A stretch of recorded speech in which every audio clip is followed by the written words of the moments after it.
The fatal flaw in Boris Johnson's Partygate defence. Now, this has had relatively little attention so far, but I think will get rather more attention. My name's Mike Cashman.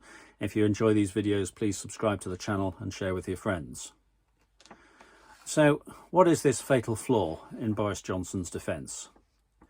His defence, effectively, is that at the moment of, for example, the cake ambush, he had a moment of unawareness in which he was unaware that this was now a social gathering and therefore outside the, or prohibited by the coronavirus rules. And similarly, for the Bring Your Own Booze party, when he went out to join that party, he had a moment of unawareness that this was a social gathering and was not allowed by the coronavirus rules. And if he had been accused of an offence at the moment of this moment of unawareness, then he could have come forward with that defence. You may or may not think that it has any merit, but it's the defence that he could have come up with. Similarly, we assume he will plead that he had a moment of unawareness at the start of the leaving party for Lee Kane, his Director of Communications, when he was apparently pouring drinks and saying he wanted to say a few words.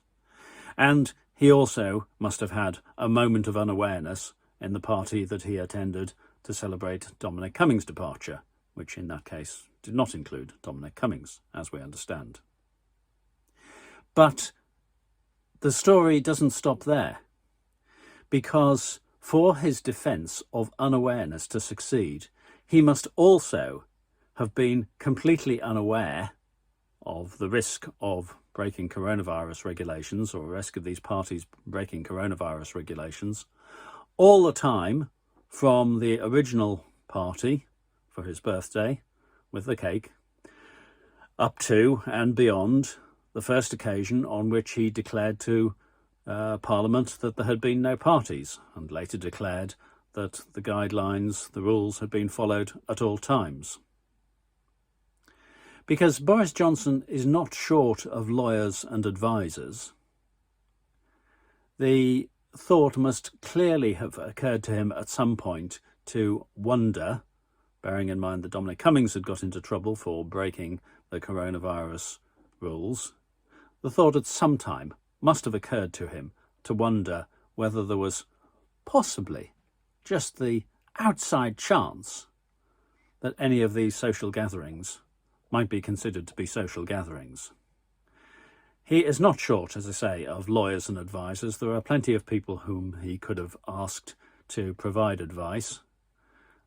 Even after the Allegra Stratton video, he could have, before he went to Parliament, to say that he was furious to hear that there had been any parties in Downing Street. He could have sought legal advice to understand exactly what was and what was not allowed. And so the idea that he could, with a clear conscience, declare to Parliament there were no parties and the rules were followed at all times is ridiculous. We had this rather inappropriate speeding offence analogy brought up by Grant Shapps, I think it was. Look, even if we go with that, then what Johnson has done is equivalent to driving 4 times into a village with a 30-mile-an-hour speed limit, driving in well over the speed limit, and on each occasion saying, "Oh, I hadn't realised there was a 30-mile-an-hour speed limit here."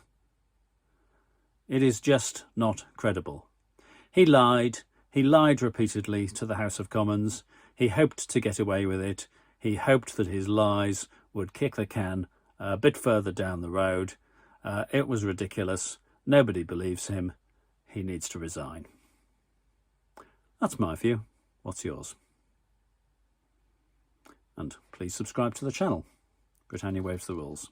Thank you.